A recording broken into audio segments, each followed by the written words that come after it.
My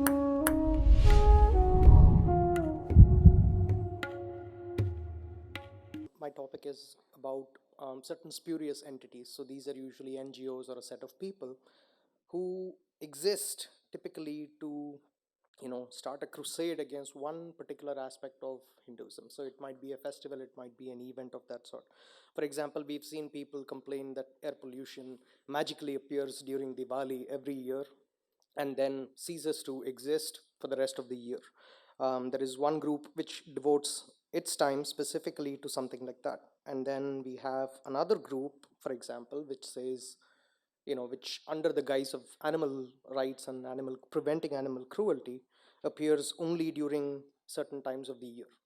When the Trishur Puram is happening, they say talk about cruelty to elephants, or during Jallikattu, whereas they don't bother or to show up for the rest of the year when these same animals, routinely suffer due to their interaction with humans. Whenever there is interaction between humans and animals, there is always going to be some damage to either side.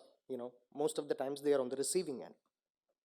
To give a simple example, actually, something as simple as Dahi Handi, a uh, a no-name NGO from Maharashtra was basically able to file a petition and get a judgment, in the High Court about what is the maximum height you can have a Dahi Handi human pyramid. And they also made it that you need to get the permission of this authority, that authority, before you actually conduct the event. You give their names, identities, you inform this person, that person. So the basic intention behind these things is not actually to regulate any of these for the betterment or good of people. It is basically to impose heavier and heavier costs so that the Hindu cultural religious space is shrunk and is pushed more and more from public places where it is historically we've been fairly exhibitive culture. We've displayed festivities, we've displayed our culture and religiosity quite openly. So the intention is to basically impose costs that these kind of activities get pushed into the private sphere, where you start preferring to celebrate things in the privacy of your home, because coming out and doing activities in public just becomes so much more expensive, because you have to get this clearance, you have to get this permission, things of that nature. So what these entities end up doing is secure a judgment at, say, a high court level, and for the large part, what happens is our you know classic indifference to a lot of the work that these people do. No one sees these people working how in the courts or anything. So the indifference coupled with naturally there is no challenge to these judgments that they secure in the courts. It becomes law effectively. And when the time comes to challenge, there are either not too many people, or with the classic delays in the judicial system, it takes a while before these judgments gets challenged and we are able to continue practicing our rituals or cultural events according to our liking. And a lot of these judgments sometimes are handed out regardless of the merits of the case itself. This is the problem. And I mean, in a lot of cases, it might just be that the petitioners are basically Hindu in name. They are not observant. And since we don't have any centralized system whereby, there is a way to distinguish between observant and non-observant types, and since there is no specified ownership, anyone can basically have a Hindu name, file a petition in a court, say they are concerned about XYZ, and basically stall things that have been going on smoothly for hundreds of years. So this is what I think is happening slowly, and I don't expect things to become normal or stop. I won't say I expect things to accelerate, because there is only so many things one can fight against. So the case in point, I'll briefly dwell on the Deepavali petition, since I did try to do a bit of work on it. So one of the key points that I emphasized was sometimes these cases get favorable judgments, despite the lack of merit. And one of the cases that I can immediately comes to mind is, since I'm on the technical side, the Deepavali petition alleging that firecrackers somehow were responsible for the steep increase in pollution and if they were not curbed, it was somehow going to cause irreversible damage to people. Um, as if the 1 day or 3 days in and around Deepavali matters, and the remaining 360 odd days of constant pollution doesn't matter. So, in the original petition, which was Arjun Gopal versus Union of India, so they basically started off their petition like any concerned citizen in a nice fashion. They said the air quality in the national capital region is deteriorating. There are several reasons. Diesel vehicles are spewing out exhaust. Old vehicles are basically burning their fuel dirty, not well, and so that is responsible. Construction dust, industrial emissions, all this was contributing to air pollution, and they included the firecrackers burst during Diwali also. Later on, as time went by, all the rest of the big factors which were actually influencing air quality in Delhi got slowly dropped, and the firecrackers became the single target of the petition effectively. Now, I haven't gone through the petition in detail to see who actually played the villain, whether it was the original petitioners that changed their preference to only firecrackers or not. So, in their petition, they actually have it drafted very well. They make it look very scientific. They cite references saying XYZ has done research on the effect of fireworks, the inhaling fireworks smoke, because they go to pyrotechnic displays. They say, what is the effect on the audience? So all these papers that they cite, but they cite about 8 or 10 papers and say this influential body of research basically proves our case. You dig a little bit deeper. You don't have to even dig. You just scratch the surface, and these 8 or 10 papers that they reference 3 or maybe 4 years after getting published in reasonably good journals still don't have a total of 100 citations, which means the influential research that they actually referenced in their original petition, which went before the Supreme Court, had no fewer than 100 people cite those papers the world over. Normally, when a paper is influential, you're looking at thousands of people citing that study. And normally, when you have an influential paper, you're looking at a whole team of scientists across the world who are, say, researching the effect of, fireworks smoke on long-term damage or short-term damage, whatever the case may be. So these people basically, you know, brought something into the Supreme Court and ended up inconveniencing a lot of fireworks manufacturers based on a very, very shallow, substandard evidence that they presented as top quality research. Unfortunately, when they filed their petition, no one was there to challenge it. And the worst thing is that the Supreme Court set the bar so low that they did not even bother to consult a pool of experts to check if these results were actually convincing, or a broader study needed to be, commissioned. And the key point that I want to emphasize in that original petition was they called fireworks display during Diwali a needless luxury. So by the time of drafting the petition, they have already passed a judgment call on what the fireworks display was, and the court did not take any cognizance of it. And so when this was opposed, saying you cannot call it a needless luxury, there is enough scriptural proof to suggest that fireworks have been recommended even in the scriptures, the basically the response was, well, is it essential? Maybe, maybe not, kind of a response. And then um, the other thing was, when challenged on the technical merits of these papers, saying these papers are not influential, neither are they complete, the basic defense is, well, precautionary principle, it concerns the health of the people, so we can go ahead and put restrictions on it because right to life trumps all.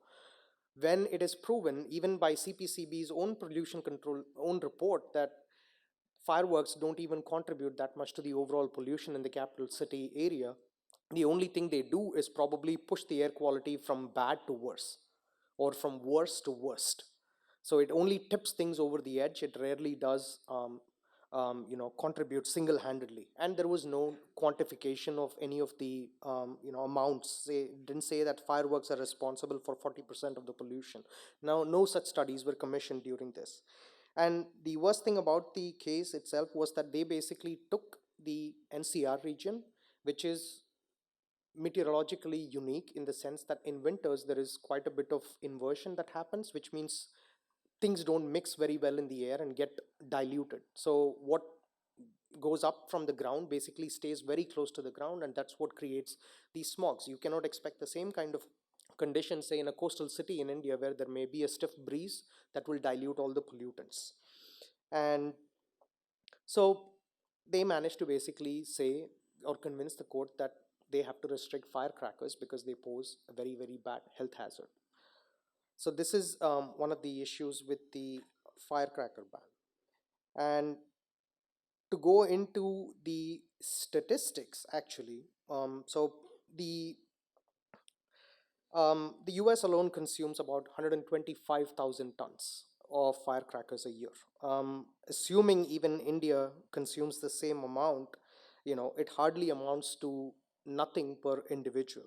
And that is in a whole year. And that is burst over a period of 3 or 4 days. And these people basically argued that this was what was causing a lot of health issues to the entire population in the capital area.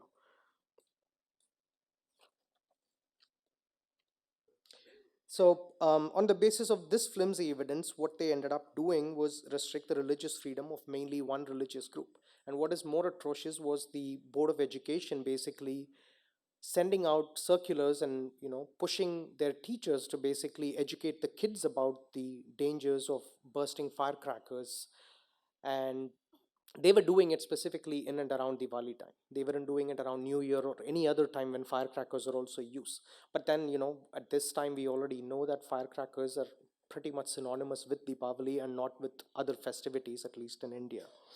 And the worst part is when pointed out that every other country uses as much fireworks as India does, and especially in Asian countries like China and Japan, where there is extensive use of fireworks, even at a at a community level where people are exposed constantly to the smoke, even the cultural argument is thrown out. I mean, Beijing still has a lot of issues from pollution, but even so, they allow display of fireworks during their spring festival because they simply accept that it is not possible to basically restrict the cultural aspects of the firecracker display. So the worser issue here is also that um, one second, we consume more diesel and petrol every day, close to about 250,000 tons per day. And actually quarter of a million tons, yeah, quarter of a million tons per day, then firecrackers in a whole year. Yet it somehow bothers a lot of these people. And so this is one of the issues. And in all this, what also stands out is that one sec, excuse me.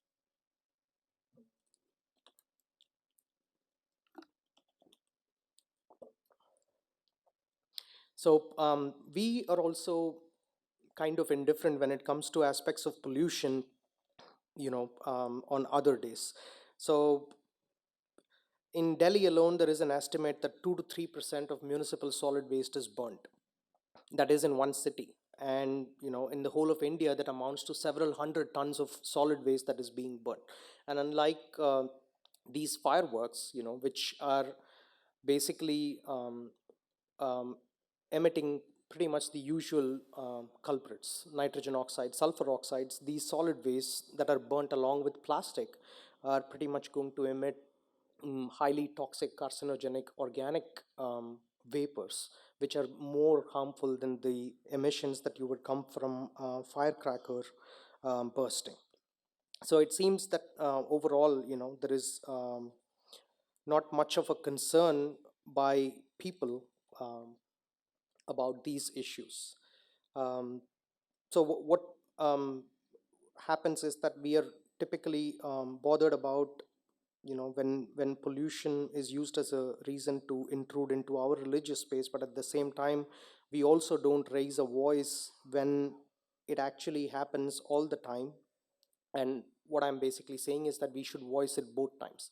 So it is not the duty of the courts to interfere into religious affairs, and at the same time we should also be more environmentally conscious, and we should push for other measures that would basically decrease the pollution around us.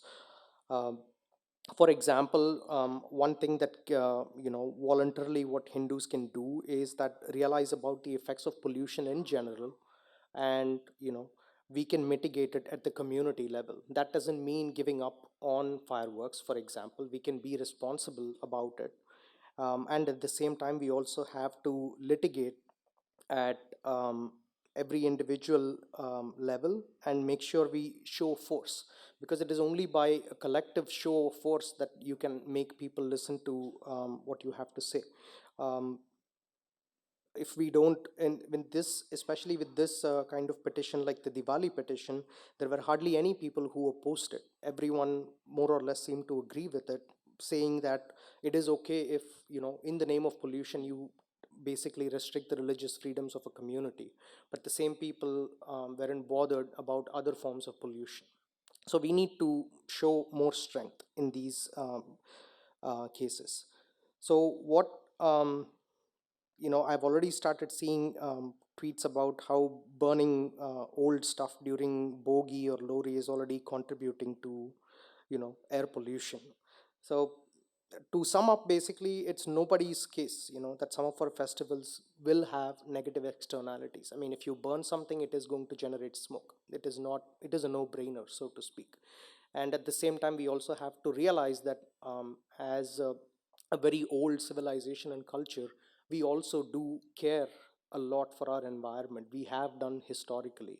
So it is not possible for us to make the case that, none of what we do will have a negative aspect on the environment. But at the same time, what we also have to be aware of is that we can always, responsibly practice our rituals. And what we need to ensure is that the endless scrutiny of only Hindu festivals using this skewed standard of environmental pollution should stop. So if people have to be responsible, everyone has to be responsible towards the environment. It shouldn't be just the Hindus' responsibility. And at the same time, we should also speak out more against other forms of pollution, wherever it happens. Thank you.